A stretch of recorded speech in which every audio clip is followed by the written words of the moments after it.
everyone. This is Dominic Huff, and I'm back for another edition of We the People, the podcast here on Fusion Radio and your local syndicated partners. This is Saturday, June 19th, 2021. Juneteenth. This is Juneteenth week, Juneteenth weekend. Happy Juneteenth, everyone. It is a holiday across the country and in many major cities. The federal government has declared the holiday. And this is something that's been in the works for a very long time for many people who have been really trying to push for this movement. So definitely want to shout out to everybody who's been working hard to make this happen. So this show is a little different today. You are listening to it as a pre-record. So this is a new show. This is not a rerun.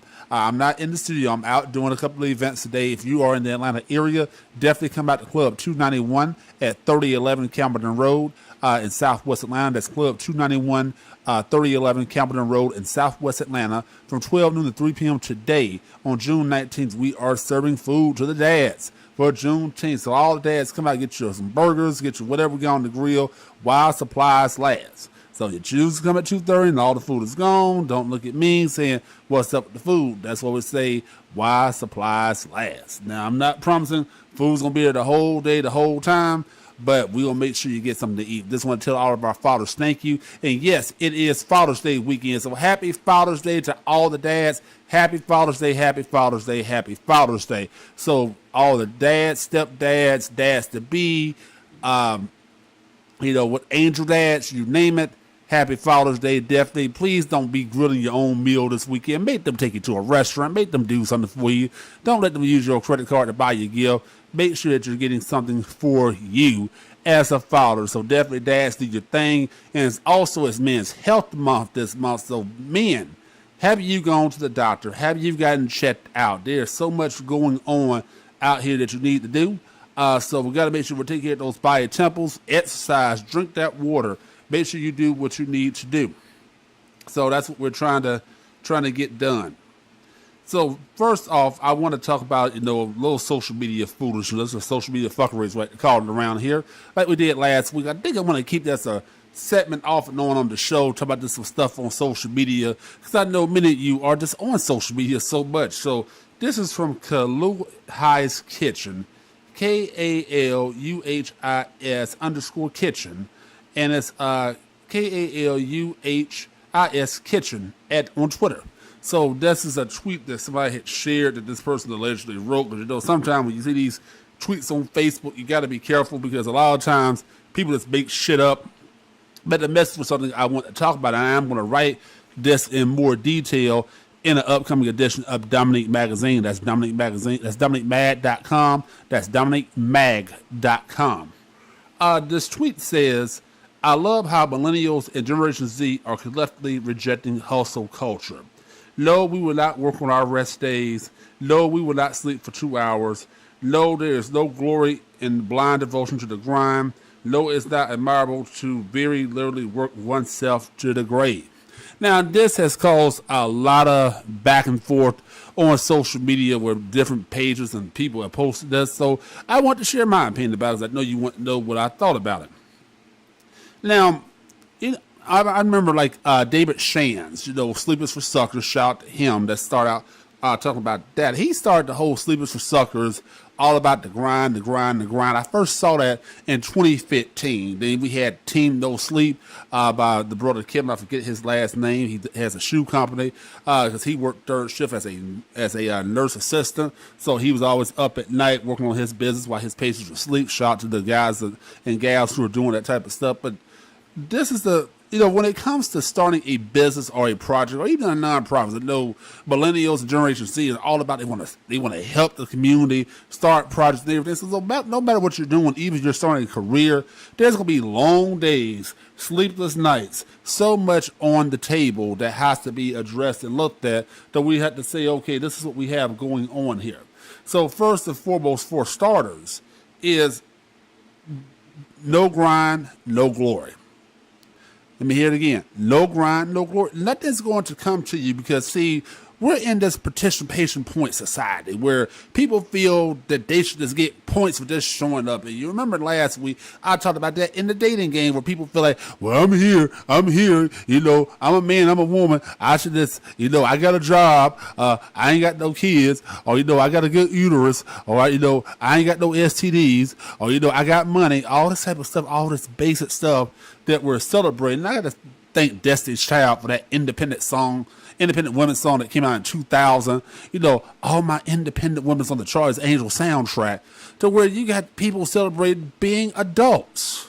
Not because you're 18 or 20 where you say, I got my own apartment, I got a job, I'm handling business. You got people in their 30s and their 40s out here celebrating being adults. I'm like, okay, you should have been doing what you're supposed to do. You don't get no cookie or no celebration from me for handling business like an adult should be handling business. That's just not how this works, people. It's just not. What we have to do is get serious and get focused on the projects and the work at hand. We all need rest days. I don't disagree with this tweet. We all need rest days. I mean, it's just days where like, okay, damn, I need to just lay down for a minute, because when you go into self-employment mode, you find yourself working harder than you ever did for somebody else. Because I had the mindset of, if I'm going to bust my ass to help build your dream, build your company, and I have no problem with that, because I understand there are some people that prefer to work for somebody else because they don't want all the responsibilities that come with, self-employment or being your own boss, because there's a lot of unsexy parts about it, because there's so much that you have to do that we don't talk about. You got to sell, you got to produce the product, you got to offer, you got to render the service, you got to market the company, you got to handle the books, you got to do your tax paperwork, you got to make sure everything is on the up and up. And that's something that you just don't see, that they don't want to show you. There's going to be times where you can bust your ass the whole day and you make no money. There's times where you're doing the work of 3-4 people. There's times where, like, damn, I want to go to sleep, but I got to get this done. Now, when you was in college, you probably used to do that all-nighter here and there to study for that test, study for that final, write that paper, do that project. So it's only natural that that energy will come that you try to do it for your own project. That's how I look at it. If I can stay up all night to do school work, to write a paper, to do whatever, I can do that to handle stuff I need for my business. Because either you have a hustle or you have a business. And a lot of people treat their business like a hustle. That's why I came up with the term legitimize your hustle, because you have to make sure when you're legitimizing your hustle, you're getting things out here that need to happen. And a lot of people just don't do that, because we talk about the whole culture. It's like sleeping for 2 hours. That's naturally going to come. If you have a baby, and I know there are many people with newborns or toddlers or those that are in grade school, all my parents out here probably remember, man, when you got a baby, you're going to be sleeping. When the baby go to sleep, you go to sleep. That baby could wake you up in the middle of the night, won't go back to bed, or baby that's got all this energy, because I've seen people say, I'm not letting my baby go to sleep right now, because, see, he want to stay up, fight, go play, stand up, because what's going to happen, he go to sleep now at 1, 2 o'clock in the morning when I'm trying to sleep. This little bastard's all up, want to play and watch TV, make all this noise, want to wake me up like I've been asleep with him. No. So that's where that 2 hours of sleep comes from. So I get the fact that you cannot operate like this, because think about it. We will not work on our rest days. We will not sleep for 2 hours. There is no glory in blind devotion to the grind, nor is it admirable to very literally work oneself to the grave. If you are doing all this on a regular basis, you have a business with no systems. You have a business with no processes. You have an issue with time management. You have an issue to where you're all over the place. And one thing is, how old am I in business now? I think I've been in business, 13, 14 years now. So it just things that I look at and say, okay, this stuff makes no sense. If there's no methods, there's no procedures, there's no nothing in place, I can't be a part of that project, because I can't, like you said, that's get it done. Let's get it done. But, okay, what are we going to do after that? I had a talk with a colleague today that I'm working with on a project, and I just told him, I said, I'm going to be blatantly honest with you. I feel like, we just have no structure right now. We throw stuff on the table. We're all over the place. We need to have a methodology. And then that's not used the excuse of, where we're in this field, we're doing this, and that just comes with the territory. It doesn't come with the territory all the time. Because the reason why I say that is because there's times when you have to be ordered and structured.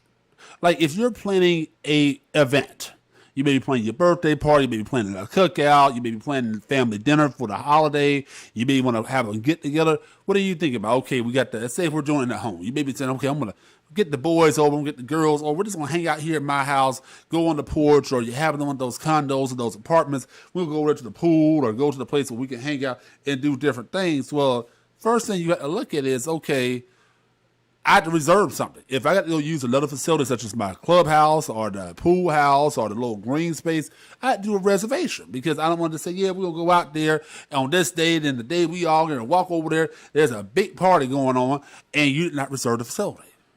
You don't go to a hotel, say, I'm going to have a party tonight, here's me and 50 people. No. You call the hotel in advance, say, hey, we need to look at the room. How big is the room going to be? Can we play music? What's the environment? Where can people park it? There's lots of logistics that go into place for things. The reason why you're staying up all night, you're grinding all this, you're doing everything with no process because you have no systems in place. A lot of my fellow business consultants talk about this a lot, where I see, like, shout out to April Beverly. April Beverly of the Copy Closet, and I forgot the name of her business. I think she's the Style Center, the Style Sister, the Style Center. Sorry, April, I forgot the name of your business, but she has the Copy Closet. So Google Copy Closet, April Beverly, you'll see some stuff online. April says all the time, and this is what she said years ago, no, boo, I'm not going to work after 5 o'clock. No, boo, I'm not going to work on the weekends. No, boo, I'm not going to talk to you at 1, 2 o'clock in the morning about your project. No, boo, I'm not going to give up family time to work on your work. No, boo, I'm not going to stay up all night. No, boo, I'm not starting to open my office for 8 o'clock. No, no, no. And so I'm going to tell you why. I'm not saying it's going to brag because I had to discipline myself to get to where I need to be at. Because when I'm going on vacation, like, look, I say, hey, the office will be closed for a little while because we're going on vacation. I can pass you off to somebody else. Guess what? That's a system in place. Versus me trying to take that work on. I'm on my vacation, working on this project. Guess what? I ruined my vacation because now I'm doing this project. I was that girl. I was that guy that used to do that stuff because I want that money by any means necessary. So a lot of times we're just all over the place, and we have to look at the difference between being productive, the difference between being busy. Let me repeat that again. There's a difference between being productive and a difference between being busy. Like, being busy is, okay, I'm doing a podcast. I have nothing to talk about. We're just going to sit here and say we did it for 2 hours. Look at us, and we'll put it online. Hey, we're doing this, doing that. What's the show about? I don't know. What's the show about? I don't know. Why should I listen? I don't know. What's a good advertiser? I don't know. Now you're just being busy. And as one of my old supervisors said, a job I had a long time ago, he said, you got to be careful with this busy being busy. Well, it was busy today. Well, what happened? Well, we were just busy. Okay, why the place looks like a disaster? How busy was it? He pulls the sales on. He said, this was not busy. This is called a failure to delegate, a failure to handle business. That's why when I see this little tweet, and for those that are able to see us right now, that's the whole thing about I just see no systems in place. And because we allow our passion to get the best of us, we think passion can carry us to the finish line. No, passion is going to keep you motivated on days you don't want to go to the office. Like, the days are nice day, I just want to go to the park, I just want to sit, I just want to chill. But guess what? I had a radio show to do. I had to come get this show done. I know we got a busy weekend this weekend, and I want to make sure we're being consistent. I'm looking at now, I got to get the website built that I've been talking about. I got to look at now and get ready to level up the stuff, talk to Fusion Radio. There's a lot of things that I want to do here. Ultimately, I want to start managing different things where somebody can pull the articles, somebody can book the guests, somebody can handle the social media. So even if that's just a part-timer, we'll get that started. It's all about having systems in place. Why do you do what you do? When we all start a business, start a project, start a nonprofit, you're the one-man army, the one-man wrecking crew. And you got all the stuff that you got to do. That just comes with the territory. Everybody's want to wear multiple hats. You'll have so many hats on your head, your legs start hurting. You don't want to lean to the side too much because you may fall over. But that comes to the territory because why? You're trying to get your name out there. You're trying to build the business. So therefore, you're trying to say, okay, I'm willing to do all this work. But as you get further and further along in business and you're still working like that, so okay, let me take a step back.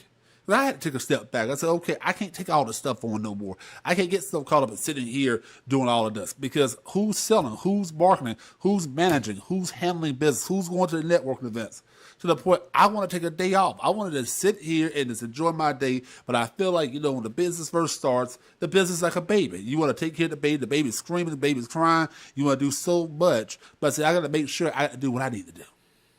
Because your self-care is part of this ordeal as well. Why do I say that? Because guess what? If you're sick and don't feel well, who's going to run the business if you're a one-man army, one-man wrecking crew? You in the hospital bed, you just can't get up. Guess what? Let this happen. The phone's ringing. People still want their stuff. You got to get it done. It has to get done. If it's not getting done, then who's going to do it? Because the biggest problem is we got so much that we're trying to do, it's not happening. Because I look at my text messages, I look at my emails, I said, man, I got to do this, I got to do that. Damn, there's so much work to do. That's why I'm looking at, so let me take a step back. Let me get my time management together. Let me look at, am I over-committing? Am I over-obligating? Am I taking on way too much? Because when you take on way too much, then you end up disappointing everybody because you're not getting shit done. You're not. So when you're not getting shit done, you think you're out here handling business, now you got a whole bunch of folks mad at you. Sometimes you have to learn the power of no. I like hustle cultures. Guess what? I see more millennials, more Generation Z say, I'm not going to work a job like my parents did. I want to be able to have my own hours. I want to be able to wear what I want to wear to work. I want to be able to control my destiny. I don't want to put all my blood, sweat, and tears to a company that will let me go for something cheaper. I don't want to look forward to a quarter raise. I don't want to look forward to driving an hour across town to go do something, and I'm leaving my house when it's dark. I'm coming home when it's dark. I can't go. I gotta ask for permission to go do things. Millennials are getting tired of that. Millennials want to be able to feel like, and we talked about this a few weeks ago. Millennials want to feel like they are a part of something. They want to feel like they are making an impact. They want to feel like they're making a difference. They want to feel like they're a part of the machine. They don't want to feel like they're just a worker bee. We're all sitting here, like you see how this table is here at Fusion. They don't want to feel like we're all just sitting here and nobody matters. If something happens to you, we'll put a help wanted sign out tomorrow, get the replacement in here in a few minutes, and we just go on like you never existed. People want fulfillment. People want passion. People want joy. People want to know a sense of purpose. People want a sense of identity. People want a sense of place. And that's why millennials are kind of rejecting some of that stuff, because I look at this as, I feel what this person said in this tweet, I feel like that's how I felt about corporate. You want me to come in my off days? Can you come in early? Can you stay late? Can you do this? Can you do that? I'm putting in all this time into this business. But then the business wasn't putting no time into me. I want a Saturday off. Oh, why you got to take a Saturday off? Why can't you take a Thursday? No, I want a Saturday off. I want to go out and enjoy the city. I put in all my time. Why I got to work every holiday? I hear people on the radio, like on some of the podcasters, like I use Obsidian Ali from the Obsidian Media Network. He said years ago on his old formats that he did, Obsidian has changed his brand, that he used to work. He said, I work on every holiday. I didn't take my vacation to the point that I had so much vacation and paid time off. They had to start cashing it out for me just to get it off the books. Because I just never took those things, because I just always came to work. I was working. Now he kind of admit now he's later regret that he wished he took vacations. He wished he would have got out more.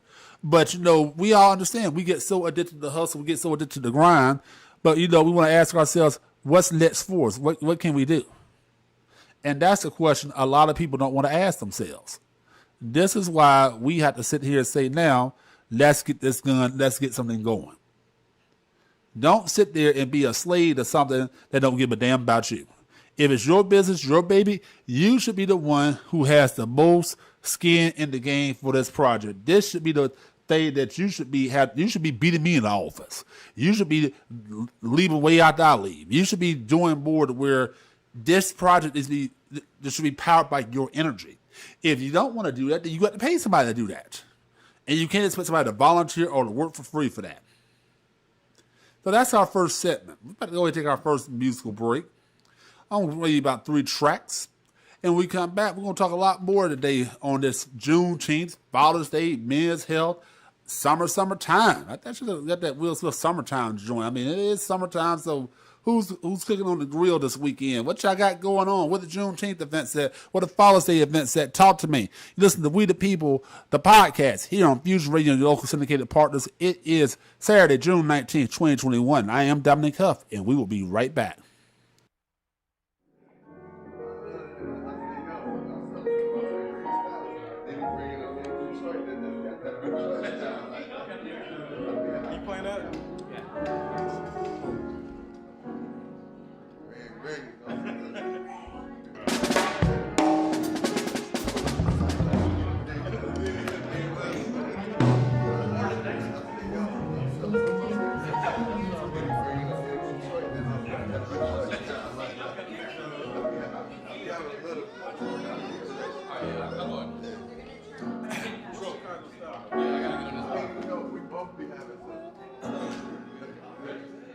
You can win as long as you keep your head to the sky.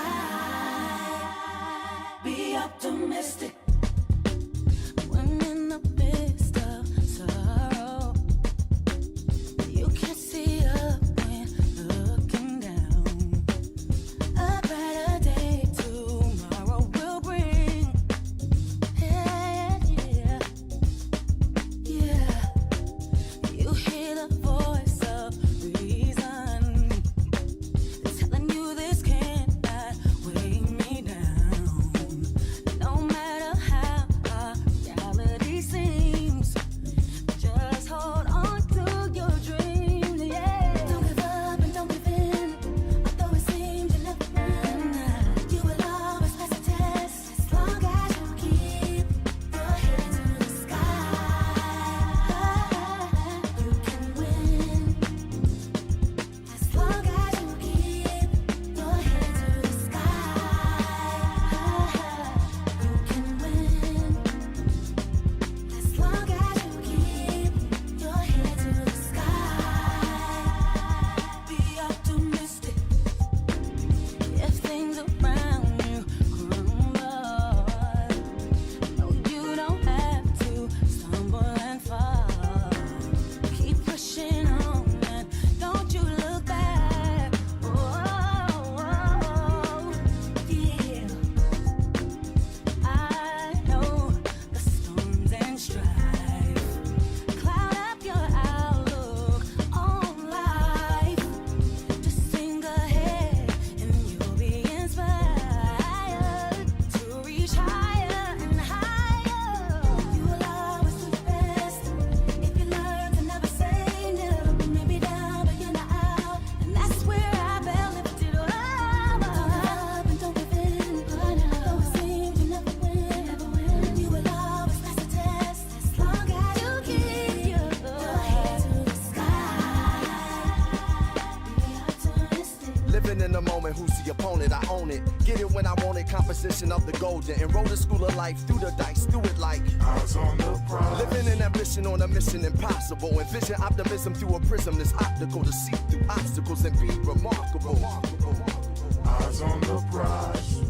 Living it for the infinite, intuit of the intimate, influenced by the sentiment, sent to it to winning it, surrendered it to the sky, centered in my eye. Eyes on the prize. Living in the glory and the story of a warrior, Victoria, the more we love. From how poor we was to euphoria, kicking the door because we think notorious. Eyes on the prize. You can win as long as you keep your head to the sky. Be optimistic. As long as you keep your head to the sky. Be optimistic. As long as you keep your head to the sky. Be optimistic.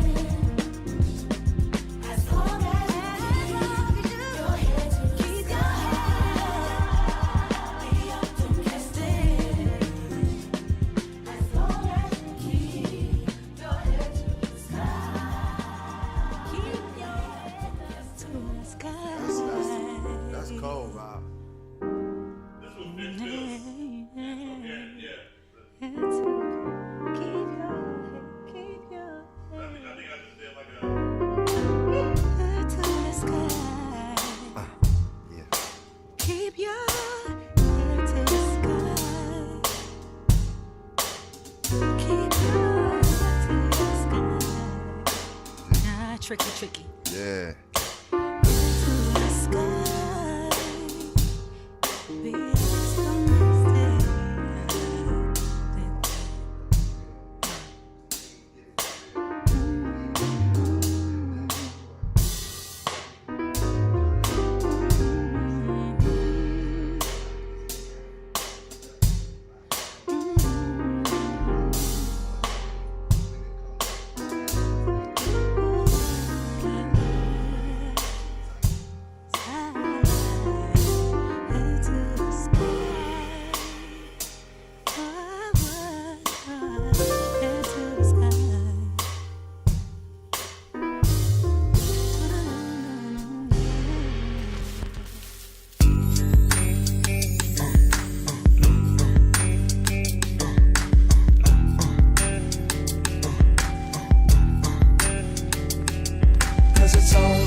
Gotta spend our time being mad about the same things. Over and over again. About the same thing. Over and over again.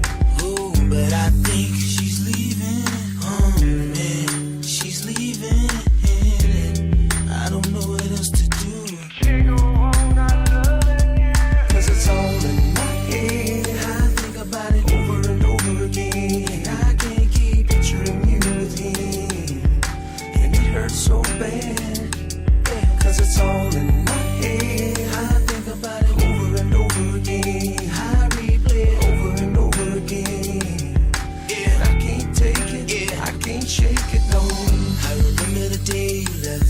I remember the last breath you took right in front of me. When you said that you would leave, I was too damn stubborn to try to stop you or say anything. But I see it clearly now, and this choice I made keeps playing in my head. Over and over again, playing my head. Over and over again. Oh, I think she's leaving. Oh man, she's leaving. I don't know what else to do. I can't go on not loving you.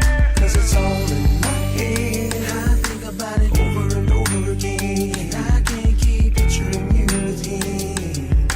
And it hurts so bad. 'Cause it's all in my head. I think about it over and over again. I replay it over and over again. And I can't take it, I can't shake it, no. Now that I realize that I'm going down from all this pain you put me through. Every time I close my eyes, I lock it down. Oh, I can't go on not loving you. 'Cause it's all in my head. I think about it over and over again. I can't keep picturing you with him. And it hurts so bad. 'Cause it's all in my head. I think about it over and over again. I replay it over and over again. And I can't take it, I can't shake it. 'Cause it's all in my head. I think about it over and over again. I can't keep picturing you with him. And it hurts so bad. 'Cause it's all in my head. I think about it over and over again. I replay it over and over again. And I can't take it, I can't shake it, no.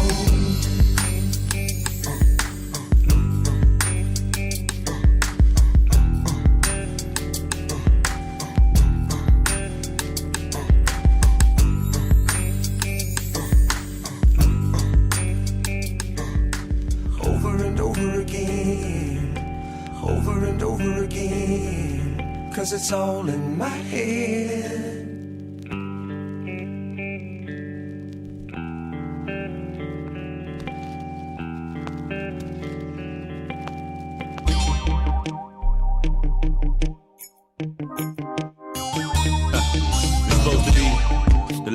free. I don't see how. Count me in. Oh, America. Oh, America. Yeah. America. America. Sweet land of liberty, y'all.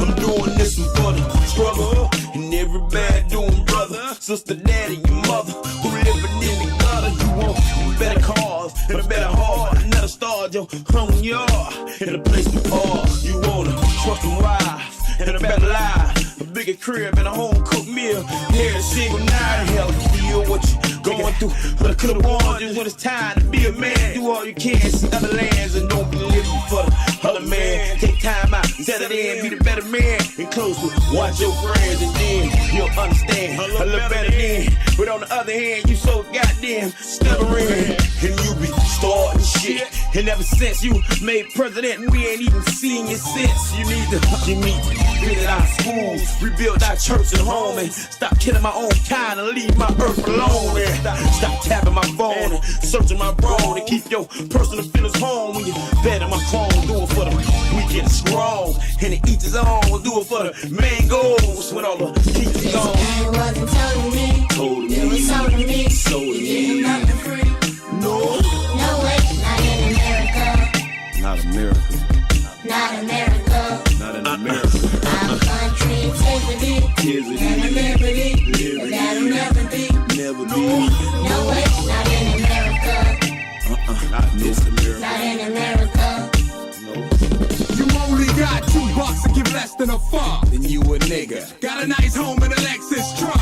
You a nigga. World champions and you MVP. You a nigga. 4 degrees and a PhD. Still a To nigga. use your platinum card, you need 4 IDs. Then you's a nigga. If your skin is brown just like me, Then you a nigga. got a promotion and a fat ass raise. You still a You nigga. from the islands and your peoples was enslaved. You a No nigga. matter how much your ass get paid. Still a Shot nigga. by the cops at a traffic stop. Cause you a nigga. That's why I hold toast too. I sell by coastal, international. They into catching you with satellites from deep space. Now, who invented niggas in the first place? They said America's the original birthplace. Who getting 10, 20 life on their first case? My niggas. This game wasn't told to me. Told to It me. was sold to me. Sold to me. Nothing free. No. No way, not in America. Not America. Not America. Not in America. Our country is liberty. And a liberty. That'll never be. Never be. No way, not in America. Not in this America. Not in America. No. I'm doing this one for the kids in the street who ain't missed a beat. Do it for the deaf and the blind and those who won't even need. Do it for all the children of the corn and the unborn. Do it for the speedy trials and all the lives in the sworn. How you gon' teach a man, old Mr. Crooked ass preacher man, when your whole congregation driving a brand new Benz and inviting brand new sins live on a million man. And all my brothers, sisters, them dad and them doing time in the pen. It wasn't told to America me. told It me. was sold to me. Sold to me. Nothing free. No. No way, not in America. Not America. Not America. Not in America. Our country is liberty. And a liberty. That'll never be. Never be. No way, not in America. Not in this America. Not in America. No.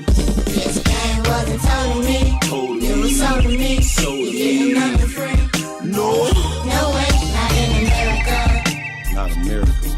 Not America. Not in America. Our country is liberty. And a liberty. That'll never be. No way, Welcome back. Welcome back. It is 10 for the top of the hour, 10 before the top of the hour here on We the People, the podcast here on Fusion Radio and your local syndicated partners. This got done with our new segment we're going to be featuring from time to time on this show. Social media foolishness and fuckery. And sometimes it's social media shout outs. This is a little bit about social media because I understand you're probably on Facebook, Instagram, Nextdoor, Twitter, TikTok. Is Periscope still around? I remember we had Hang With. Y'all remember Periscope, how everybody had Periscope account? And Periscope, I think Periscope died out right when Facebook started letting people go live. I mean, that because Periscope used to let you go live all the time. And I think Instagram started letting you go live. So a lot of people started going live and telling videos, and then you had YouTube. And I remember there was the Google Hangouts, you name it. I mean, it's just amazing just what all has came, what all has gone. And we gone a long way from the days of AOL, Instant Messenger, you got mail. The old days of the internet. Remember we used to call AOL the internet on training wheels, so you know those days. Let's get down to the get down for a minute. Got some show prep sitting right here. So pardon the noise in the background, but we are in a hot studio, and we must make sure that we're staying cool here as we continue to do. And by the way, speaking of staying cool, please make sure that you're drinking plenty of water out there in this hot sun. It's summertime. Please drink some water.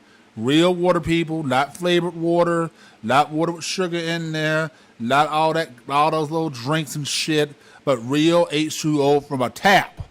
It can be bottled water, it can be alkaline water, it can be spring water, distilled water. I understand that everybody has their preferences. So as you see right here, we got our cup of water as well. Now, there's been some debunking of this whole needing a gallon of water a day. I'm not a health expert, so I'm not going to get down with all that stuff. So we'll just let that be a health topic.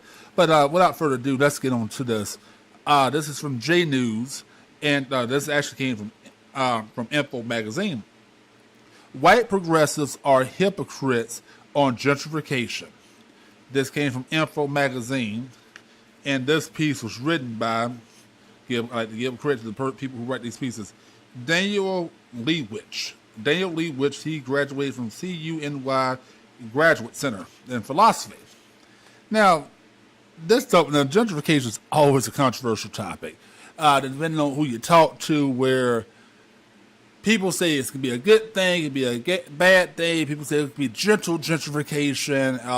I like to use the word revitalization. Gentrification is basically involving and displacing the people, and gentrification can have lots of different meanings. Like, for example, you may remember back in the day, for those that study history, for those that study especially American history, especially when you look at the history of the American city, in regards to urban renewal. Urban renewals, when we started building the interstate programs, where you saw a lot of neighborhoods got decimated for us to build the interstates that we enjoy today. In many cases, some of those interstates that you see in a very dense area, somebody's neighborhood, somebody's property had to make way for us to build that. Even in a rural area, again, somebody's land had to get brought. So you see a lot of times, depending on where you're at, based off these mass transit projects, airport projects, major public works projects, you saw a lot of the stuff that end up taking away a lot of major things that we see today.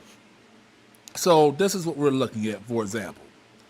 A lot of people, when they move to these neighborhoods, they say, oh, we're cleaning it up, we're trying to create new traditions, we're having porch parties, we're doing all sorts of stuff. But then, you don't invite the current residents there. They're not part of the party. They're not part of the excitement. You have businesses that are coming that they can't afford to shop at. Like, if you have a neighborhood now, you got a $19 place where you spend $19 for one person on dinner, but you used to have all these takeout spots where dinner was like $8, $9. That's not for the current residents, because we all know business is all about supply and demand. So if that $19 restaurant really wanted to be over there, it would have been over there with the old residents, not with this new crop of residents. I understand that neighborhoods are going to turn around. We want to have mixed neighborhoods where we have diversity of mixed incomes, mixed people, mixed races, where we can all enjoy things. We all want safe neighborhoods. We all want to be able to sleep at night or during the daytime in peace. We don't want to worry about our house being broken into. We all want amenities. We all want quality businesses. We all want to just have a neighborhood that's safe, clean, and cozy, and a place that we call home and we call our own. But you got white progressives, they're doing stuff. Bushwick, New York is one of the most gentrified neighborhoods in New York City. This means Bushwick's gentrification has been within the public eye for decades. What has been driving this gentrification? Mainly underemployed liberal millennials. It is completely comprehensible why so many younger people have flocked to locations like Bushwick. Higher is affordable and popular culture has attracted neighborhoods like it, which draws younger residents. The one thing morbid concerning the moralization that we hear from progressives about gentrification is not the criticism itself that's morbid, but rather it's the context from which this criticism is arising.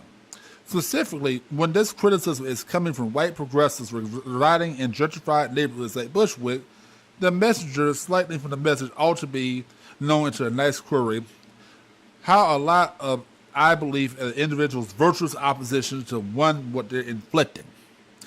It's kind of like, well, you know you're gentrifying, you know you're pushing people out, but the whole thing you like to say is, well, I have a Black Lives Matter sign in my front yard.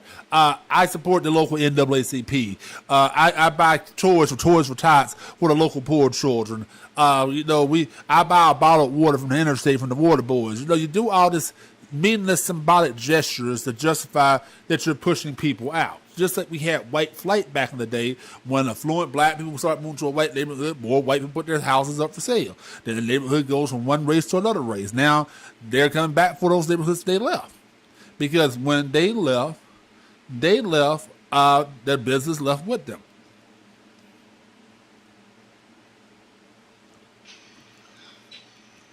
Let's look at this. This guy's all over the place. Let's think about this whole gentrification.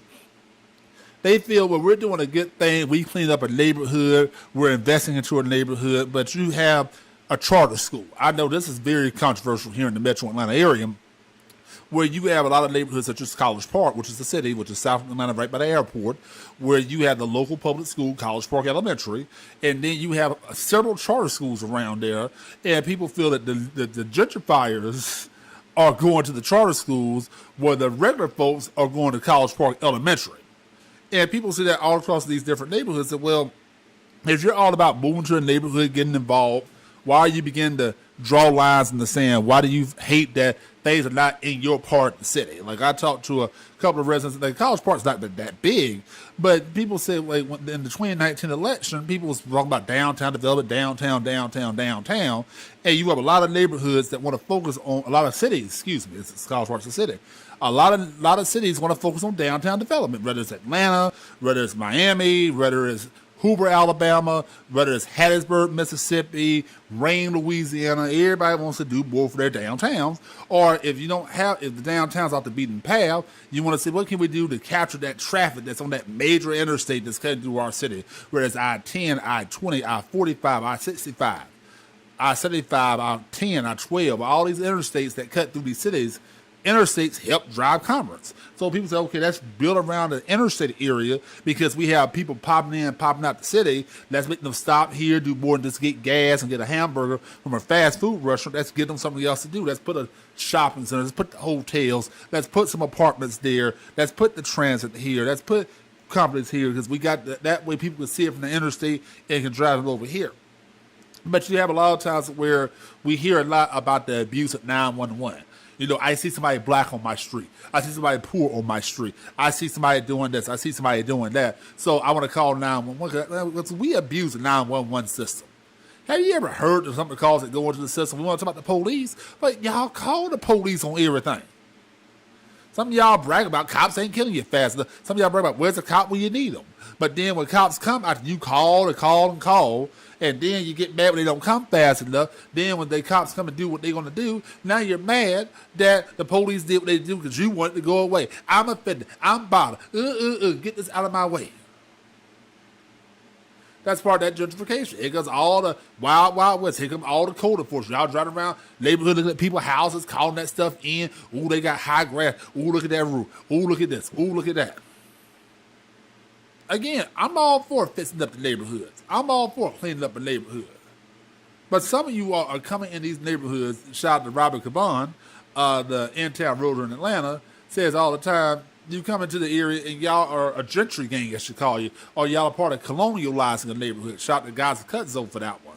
You want to come in and colonialize the neighborhood. You want to start all these little groups. You don't want to include nobody. And then you see the group that's already out there. Well, we're going to start our own group. And maybe there's some things that we could work together on. And don't get me wrong. I'm not against groups representing the virtual interests of a neighborhood because there's so much in a neighborhood that you have to do more than just have just one person, one group. One group can't handle everything.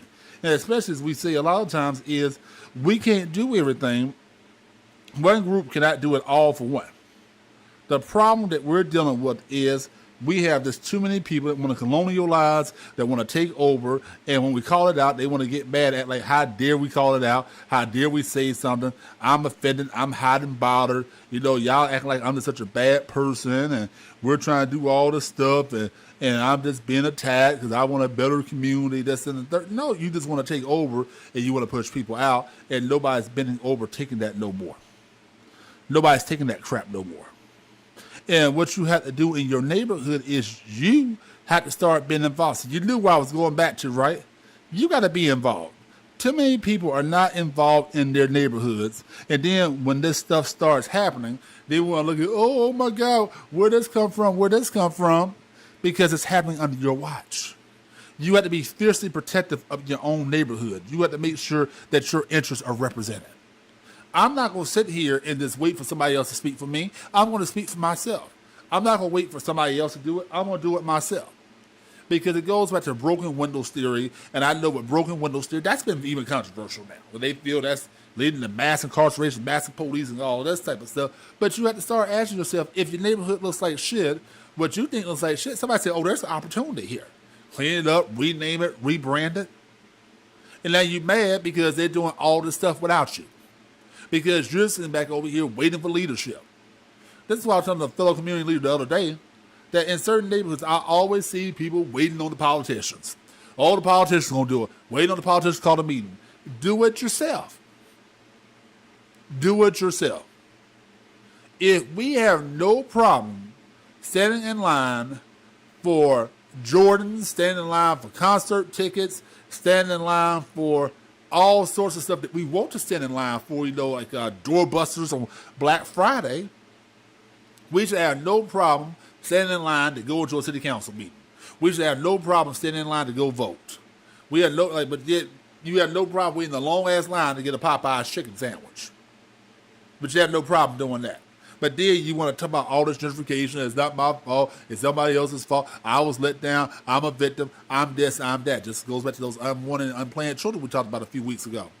See, we have to stop being victims and start taking accountability and start getting involved with stuff. Like, if we want to take our community back, is number one, we got to recognize that you got assets.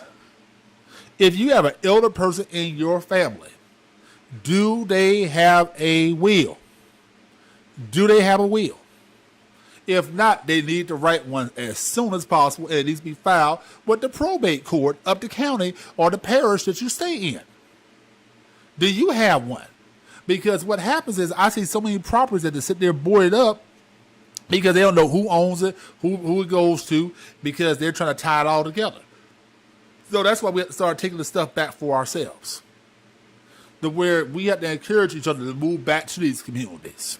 We have to encourage each other to get involved in these communities. We can't just sit back and let somebody else do it, let somebody else's interests overtake the interests that we have. I talk about involvement. This is a whole thing that we have to do. This takes a whole bunch of things that we have to start doing, folks.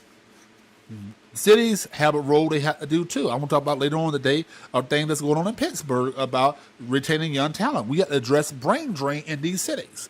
We have to address, the talent drain. We have to address the flight.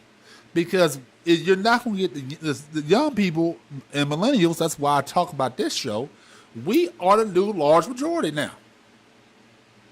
And we have to start acting like it. What is our political agenda? What is our civic agenda? What is our cultural agenda? What do we want? I'm tired of hearing about this woke culture, this council culture. We have to start demanding some tangibles.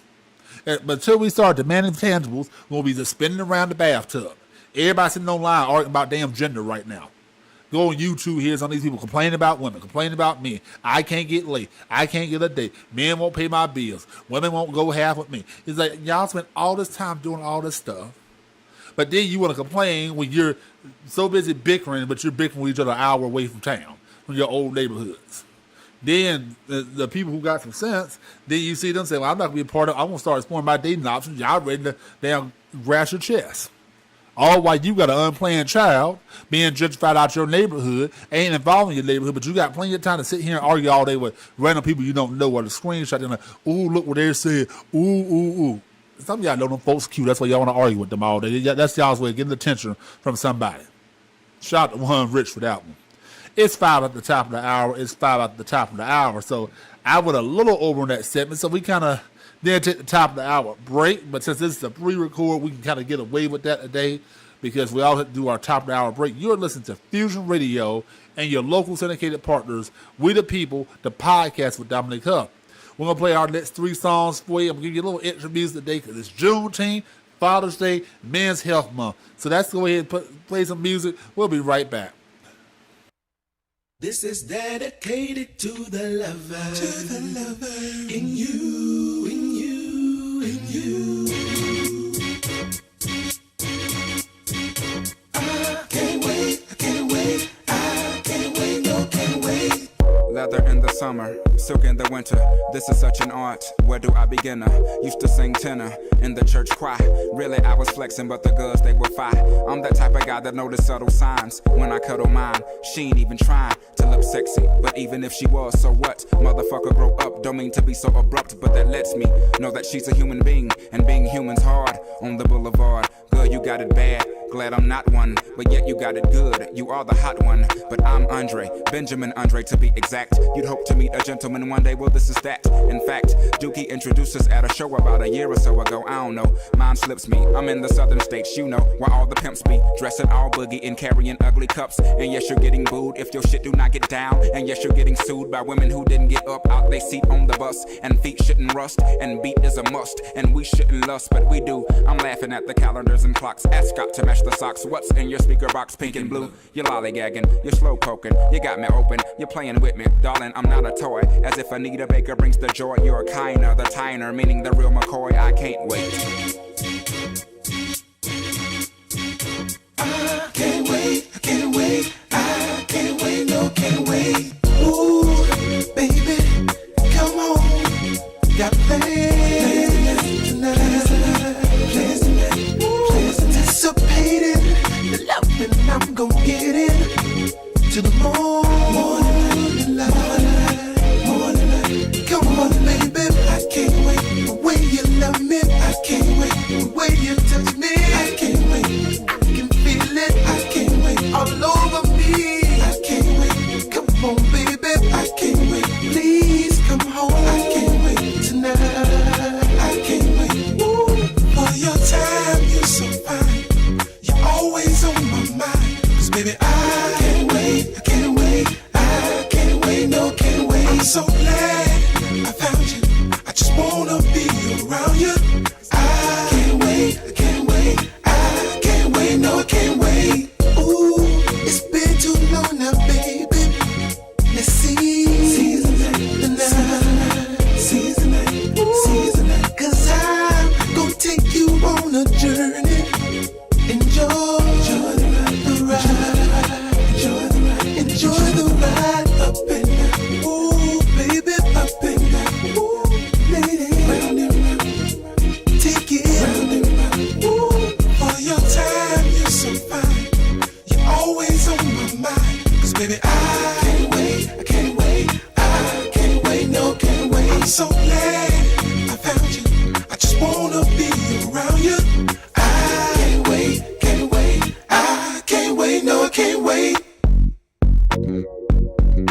This is dedicated to the lover, in you, in you, in you. This is dedicated to the lover, in you, in you, in you. Solutions is the real deal, but even he gets antsy. Some honeys try to kill Bill beneath the underpantsy, but patience is a virtue. Being anxious just might hurt you. Like Mike Vick returning to the line of scrimmage too soon. The line of niggas trying to get in visions on the full moon. Should I play it cool or be the one to make the first move? Anticipating and contemplating, she got you sprung to shit. I'm finna get a mighty middle. What you gonna do? I tell you what, we won't be falling for that 1-2. Just kinky sex off in the boom boom if she want to. And if she don't, then I'll dial another date. That means find another face to replace, 'cause I can't wait.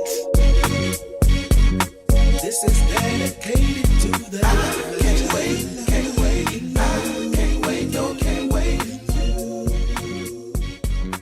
This is dedicated to the lover. Can't wait, can't wait, I can't wait, no can't wait. I'm gonna get in, yo. I better get in. Word up, I'm serious. You know, baby, if I could redo the alphabet, I would put you and I together. You know what I'm saying, mommy? Oh, snap. Me and Tony Touch, man. You know Tony Touch? I didn't think so. Nah, cause me and Tony Touch, we're tight as a lace on my Adidas. ¿Verdad, mami? Tú sabes, porque man, it's stupid nice. I would go even as far as almost to say halfway that he's the greatest DJ. Yo, he the greatest DJ. I wonder why. Ooh.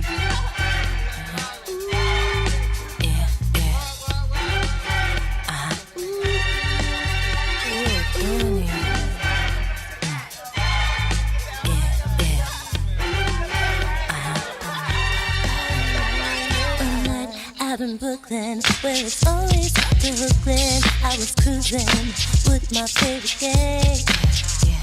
We stepped inside this nice bar, cause we heard that it was type high. We was grooving, doing our thing.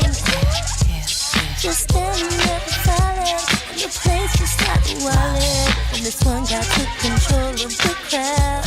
What he did, girl? That fella rocked the party like you ain't hurt nobody. It was one man and he turned it out. I wonder why he's the greatest DJ. I wonder why that you never did. Ooh, I wonder why he's the greatest DJ. I wonder why. The champion of sound, my man, he loves to put it down. And he never leaves the disco alone. Arrogance but not conceit makes the jam so complete. I couldn't say like Crim, please take me home. He rocks the hottest joint, boy, his mixes be on point. Ooh, and the kids got flow. Tony, Toca, Indiana Loca. You got me acting ill, I can't stop and stand still. I wonder why he's the greatest DJ. I wonder why that you never did. I wonder why he's the greatest DJ. I wonder why. Yeah, why? Oh, check it out, girl. Yeah, check it out, world. Say what? Yo, there ain't a problem that I can't fix. Why not? Cause I do it in the mix. And if your man gets in trouble, you bounce on the double and come to the spot, girlfriend, so we can bubble. Me and you one-on-one with the music. Play the hot shit that makes you just lose it. On the dance floor, you start bugging, acting all silly with the big willies. But really, that's what this here be all about, yo. Forget the drama, I'ma get you out, yo. See, my technique's nothing sweet. It gets ugly, girl, so let's creep. Come on. Hey, Mr. DJ, play that song, keep doing it all night long. Hey, Mr. DJ, play that song, keep doing it all night long. Hey, Mr. DJ, play that song, keep doing it all night long. Hey, Mr. DJ, play that song, keep doing it all night long. Hey, Mr. DJ, play that song, keep me dancing. DJ, play that funky music, Mr. DJ. Come on, come on, come on. Yeah. I wonder why he's the greatest DJ. I wonder why that you never hear. I never hear. He's the greatest DJ. I wonder why.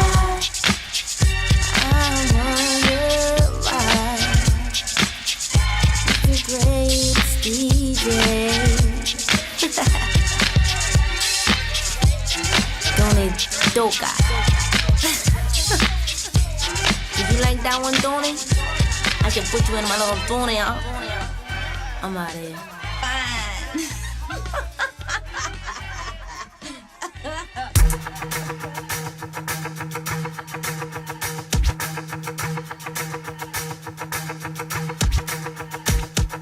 Kelly, can you handle this? Michelle, can you handle this? Beyonce, can you handle this? I don't think they can handle this. Better move, speed ride. Looking sexy, looking fly. Baddest chick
baby.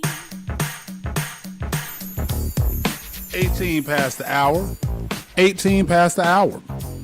Here on We the People, the podcast, we are back. Just zooming on through this show.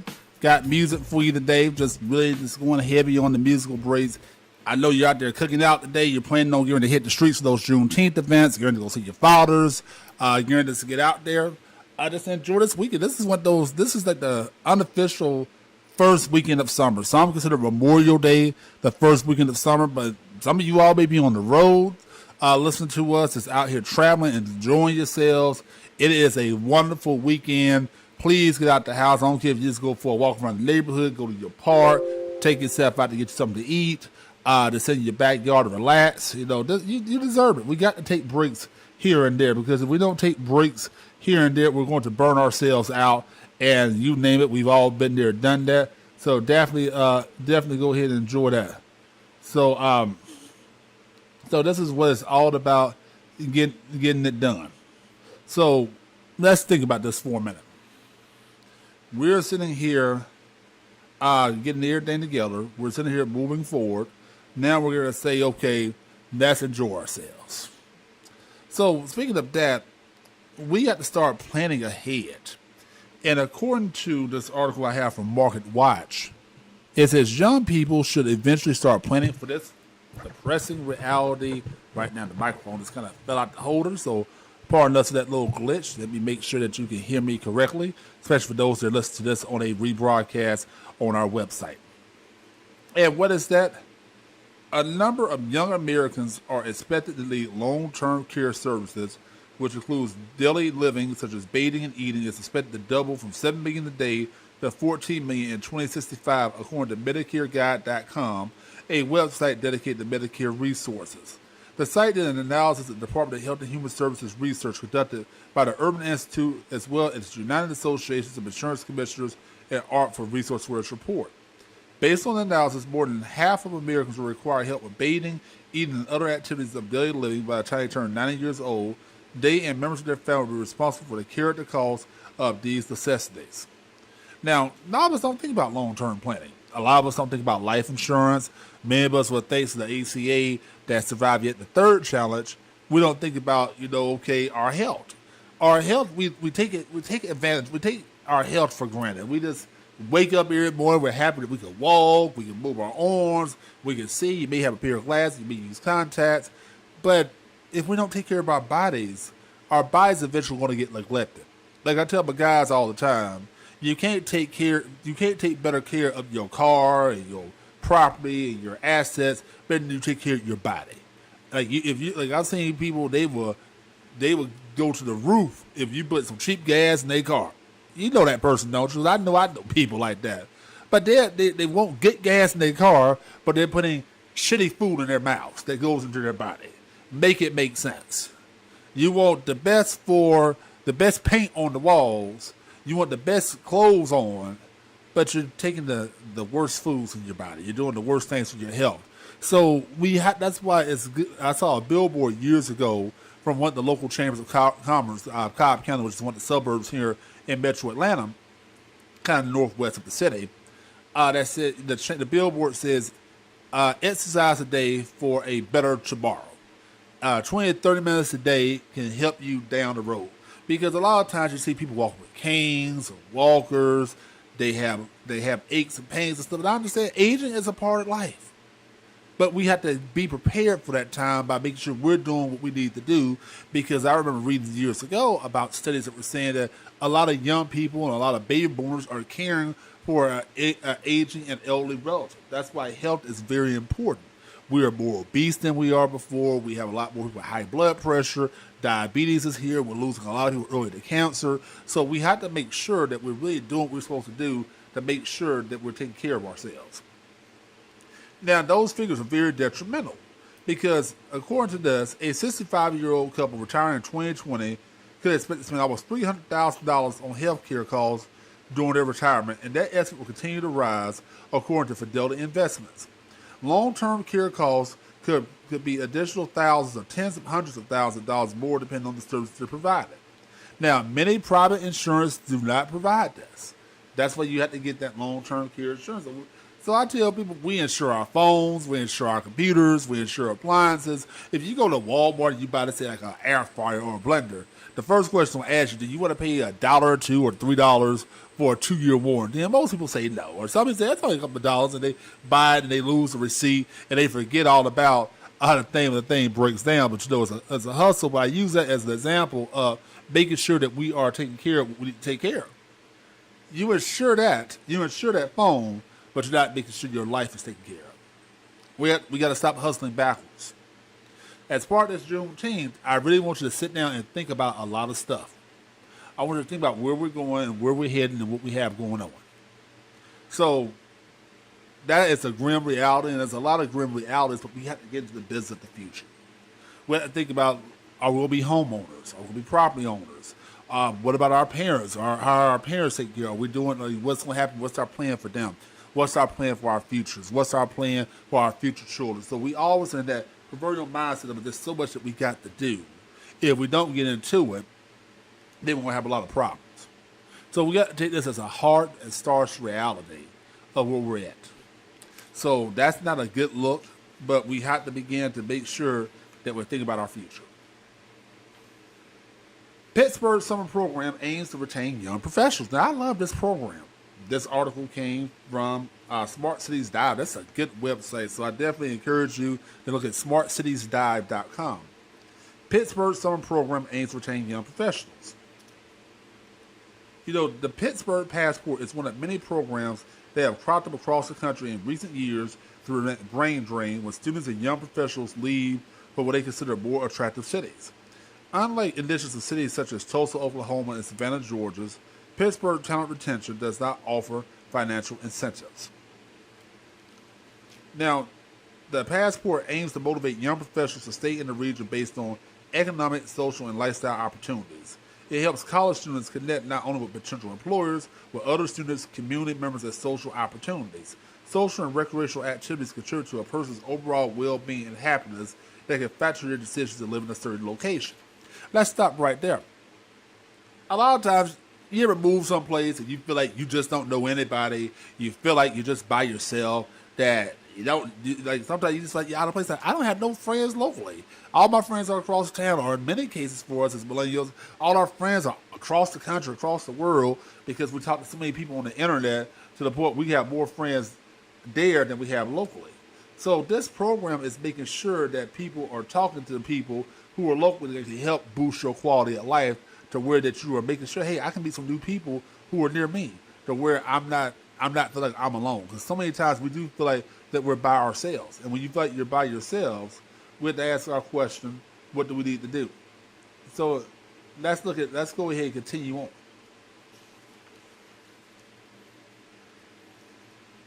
The free program includes tech talks, employment networking, art exhibits, and outdoor recreational activities. Although last year's program was entirely virtual because of the pandemic, we will have both in-person and virtual events. This program gives interns a chance to meet other people that they may not meet working in their same industry, said Eric Bachler, BNY Millicent, Pennsylvania's chairman and global head treasurer in the business service department. It gives them a richer and better college experience, which in my mind matches the vibrancy of the overall Pittsburgh community. The program's numerous stakeholders is what sets it apart from others, Bachler said. Initially, a few dozen companies came together and decided instead of competing for individuals that will stay in the Pittsburgh area after completing the school, they would work together to keep more college talent in the region. A case study by PwC notes that 40,000 students will graduate from Pittsburgh area colleges and universities each year, but half of them relocate to other cities after the school. The fight for talent and the fight for the best and the brightest is fierce. Every city and every region has to figure out what their edge is in that competition. In Pittsburgh, we believe it is the collaboration among the companies, the universities, the foundations, the arts community, sports team, and everything else. Because so many cities are trying to look at this. They're trying to figure out how to keep these millennials here. Like this is especially the case in a college town, southern cities, rural cities, or even urban areas where people feel like there's really nothing here for them. So that's why we want to make sure that I'm glad to see this, because we want to make sure that millennials are sitting here giving their ideas. Like, what is going to keep you here in Dallas, Texas, or Memphis, Tennessee, or Chattanooga, Tennessee, or Miami, Florida, or Charlotte, North Carolina, or Los Angeles, California. What is it going to take to keep you in those areas? What attracts you there? Is it housing costs? Is it close to work opportunities? Is it good for business? If you own a business where you have opportunities that you feel that is very cultural, that it fits who you are, that you get out and meet people, that you feel is in line with who you are as a person. There are a lot of questions that millennials are looking at, where sometimes they may not necessarily be concerned with the cheapest place to live at, but they may say, I want a place where I enjoy it. Like me, I don't want to live in the middle of nowhere. I got to drive forever to go to a nice restaurant. And I ain't talking about no white tablecloth restaurant because I am gluten-free. I was only certain foods that I can eat. So I want to make sure if I want to go out to eat, I'm close to those stores. I'm close to gyms. I have sidewalks I can walk to. I want to live in a walkable community where I can just throw on something real quick, walk down the street to something, walk back home. I like walking. I like getting out the house. I like to go to the park and sit there, use the Wi-Fi, just think for a minute, walk around the track, read a book, lay out in the sun. So these are things that are definitely out there that I know that I would attract. Now, what made you... But what are the things that you're looking for when it comes to an area that you want to locate in? You may say, well, I'm looking for this, and this. I'm looking for more art. I'm looking for more single-family housing. I'm looking for more townhomes. I'm looking for places that have great job opportunities to where I can apply. Because some people don't care about living close to their job. Some people say, you know what, I don't want to live close to the job. I'm not trying to be there all day, every day. They say, I like to be able to say I can leave my side of town, go somewhere, and come back home. But whatever it is, you got to ask, that's what they're trying to figure out, because I told you before, and you think I'm kidding, you are a sought-after demographic. We are the largest cohort now. And it's time that we start acting like it. Because with us being who we are, everybody wants a piece of the millennial pie. You think I'm kidding, but I'm going to keep putting it out there.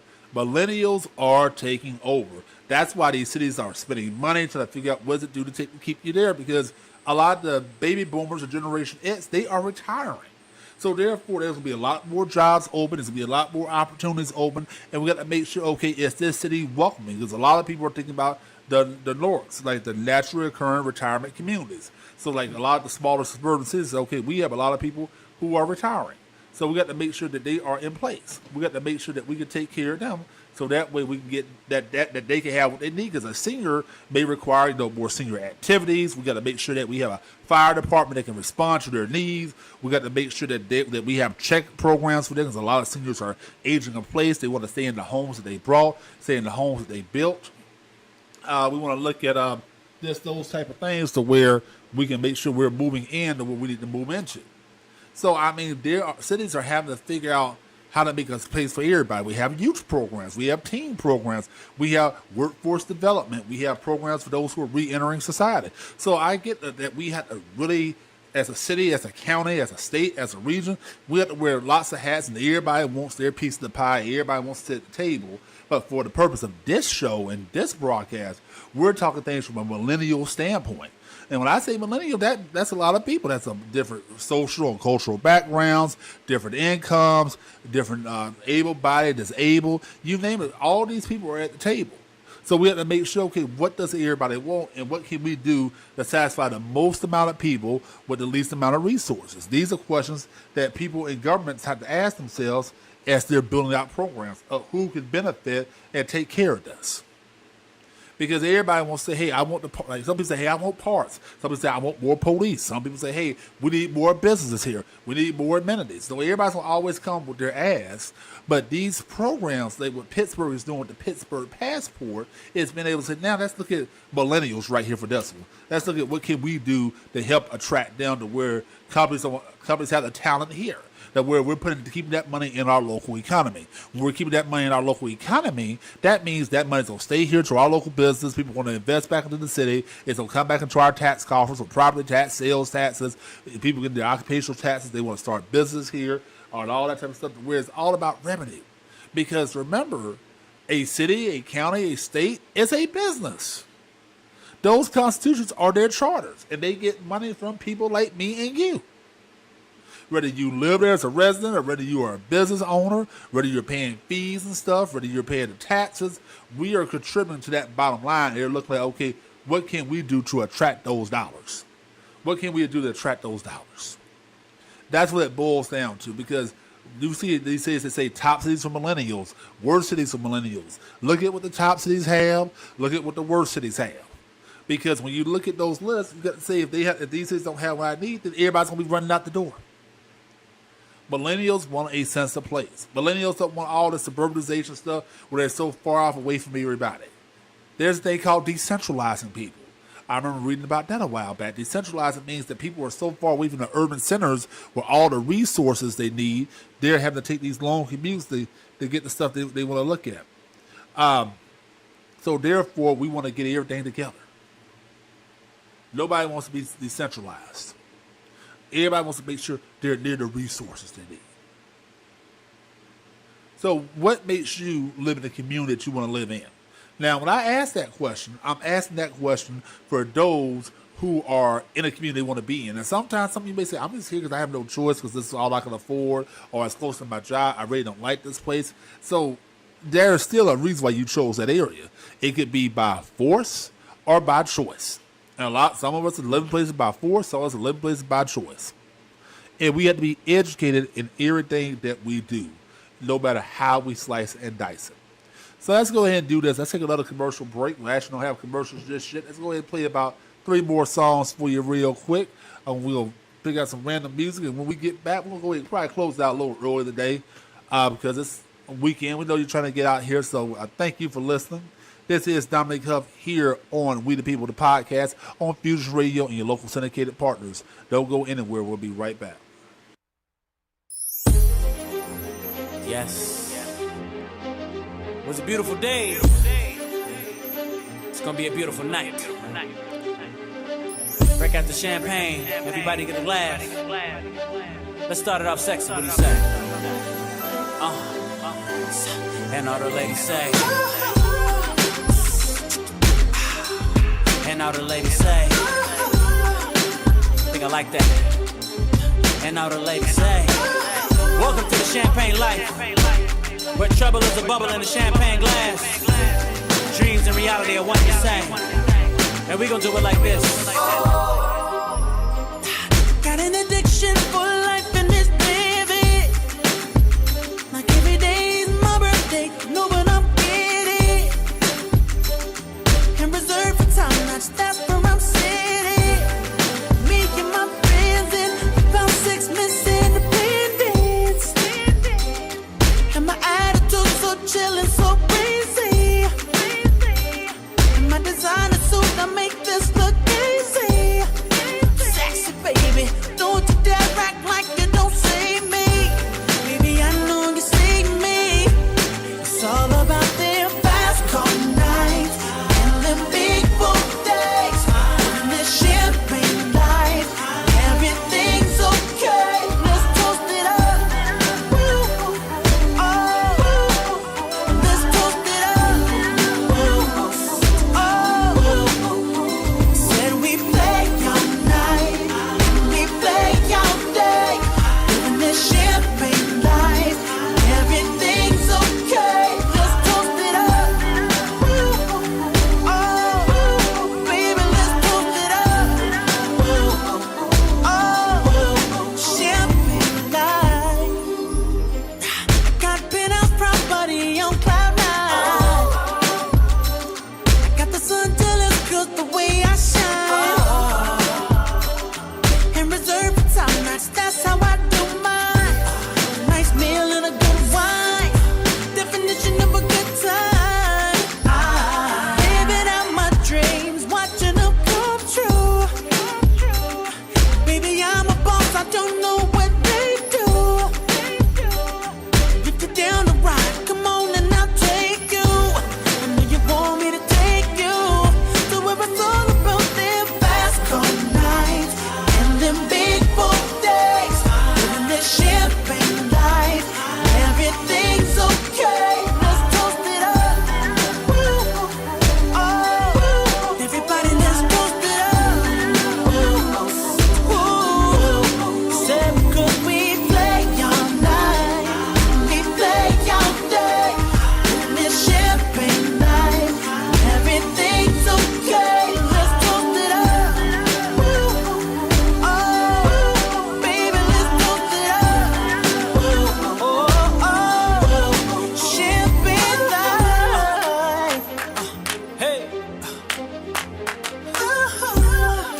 clap the same when we live in that champagne life.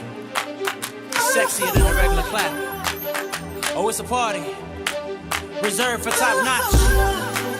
Let's bring it back. Oh, hey. Said it's all about them fast car nights and them big dog days and the champagne life.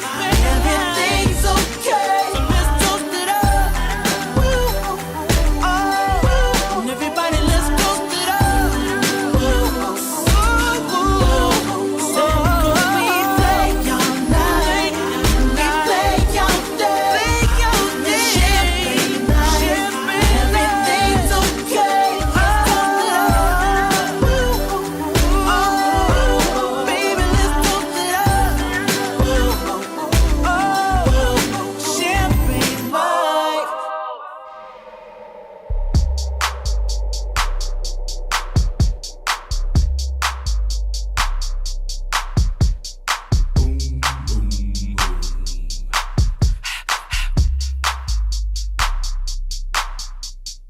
Ready for action, nip it in the bud, we never relaxing. Outcast is everlasting, not clashing, not at all. But see, my nigga went to do a little acting. Now that's for anyone asking. Give me one and pass 'em. Drip, drip, drop, there goes an orgasm. Now you coming out the side of your face, we tapping right into your memory banks. Thanks. So click at the ticket, let's see your seatbelt fasten. Trunk rattling like two midgets in the back seat wrestling. Speaker box vibrate the tag, make it sound like aluminum cans in a bag. But I know y'all wanted that 808, can you feel that BASS bass? But I know y'all wanted that 808, can you feel that BASS bass? I like the way you move. I like the way you move. Ooh, I love the way you move. I love the way. I love the way. I love the way you move. I love the way you move. Ooh, I love the way you move. I love the way.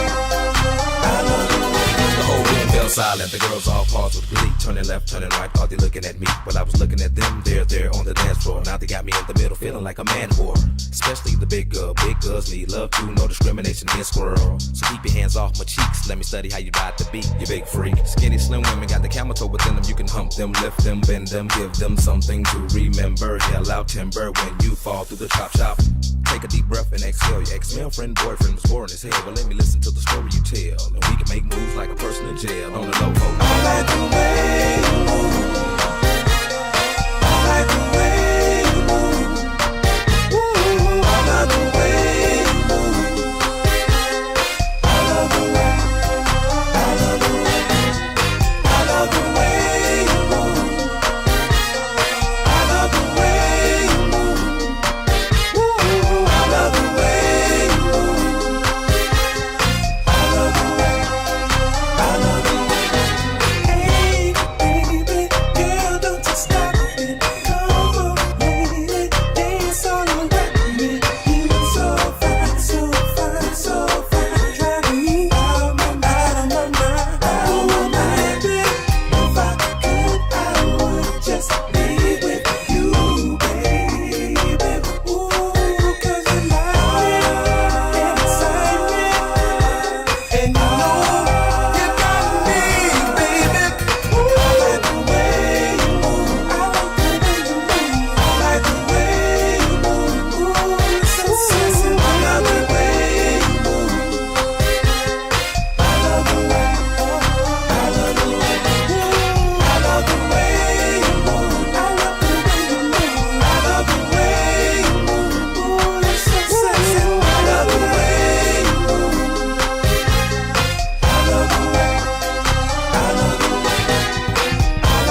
Kanye, it's Fox, man. I'm just saying. I was talking to the girls, you know, and we don't put enough emphasis on the ladies sometimes. You know, I was talking to this girl. She was talking about the music, all fast in the club. You know, she got to drink water because she thirsty. She done danced like 9,200 songs back to back, but ain't nobody, you know, really try to find out what she feeling, like how she feel. You know what she told me? Are you gonna She told.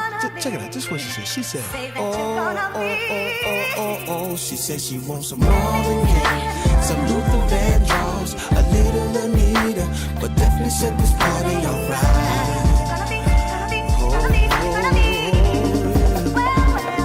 She said she wants some ready for the world, some new edition, some Nanny Reputation, but definitely set this party alright. Yes, it will. It definitely will.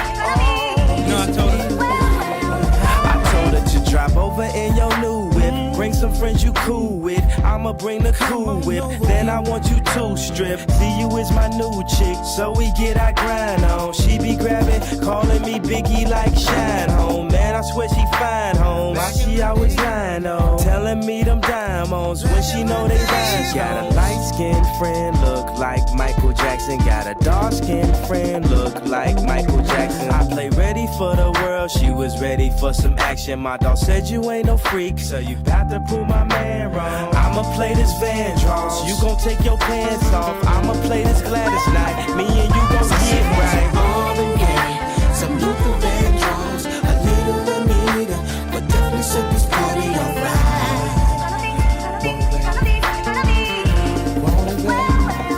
She said she wants some ready for the world, some new edition, some Nanny Reputation, but definitely set this party alright. Yes, it will.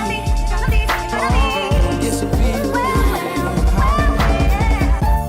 Smokey Robinson, Smokey Robinson, Freddie Jackson, everything. Smokey Robinson, Ashes and Simpson, set the party, really set the party alright. Yes, it will. Yes, it will. Al Green, Al Green, oh yeah. Now, Kanye, I know I told you to slow it down, baby, and it's good, it's all good, it's beautiful, but now I need you to do it faster, baby. Can you please do it faster, baby? Do it faster.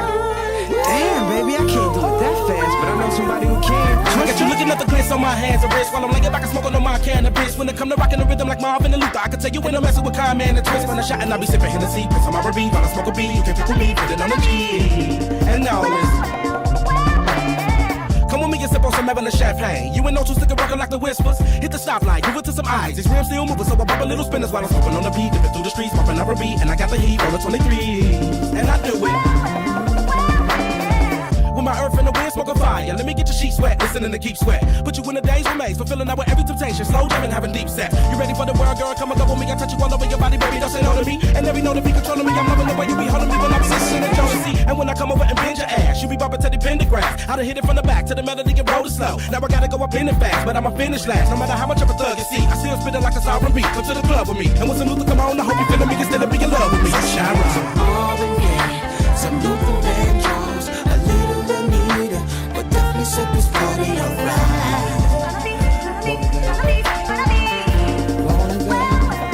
She said she wants some ready for the world, some new edition, some Nanny Reputation, but definitely set this party alright. Yes, it will. Oh, yes, it will. Sly in the family store. Let's get the party on. Sly in the family store.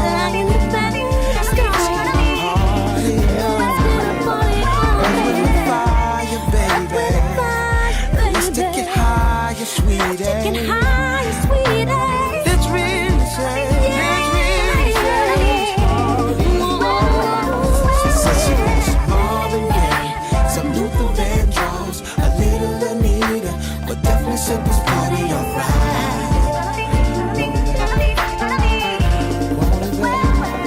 She said she wasn't ready for the world, some new edition, some Nanny Reputation, but definitely set this party alright.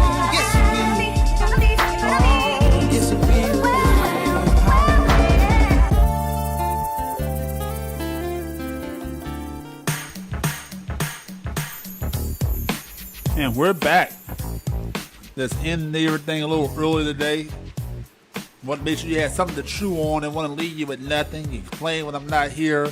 So I want to make sure on this Juneteenth Father's Day weekend, big weekend out there, go out and enjoy some of the events in your city. Learn about the holiday, learn about the tradition, learn about the culture.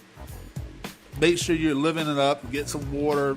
Tell Dad I said Happy Father's Day. Eat some barbecue. Please don't have Dad out there grilling his own dinner, y'all. Please don't use his credit card to go buy his food. Use your own money. So we know how it is. Don't tell Mom to cook her own Mother's Day dinner and watch what happens. But y'all want to always ask Dad, yo, Pops, we grilling. When you say we, that usually means me. And then you're not even buying the meat. Then you may bring a pack of hot dogs. I'm going to put that shit on my grill. Come on, y'all. So stop treating the dad. Stop making Dad work on his holiday. Let him sit back. Let him go to a restaurant. When I say a restaurant, no Red Lobsters, no Zaxby's. Take Dad out to a restaurant. You'll grill. Y'all grill for Pops. I'm going to ask these Pops next week what happened. I'm going to look on social media. And y'all showed your ass. I'm going to clown. So let's go ahead and get on out of here. I know y'all ready to go do something. I'm ready to go do something. I am Dominic Huff. This is Saturday, June 19th, 2021. Here on We the People, the podcast. We'll be back next week. We'll talk to you then.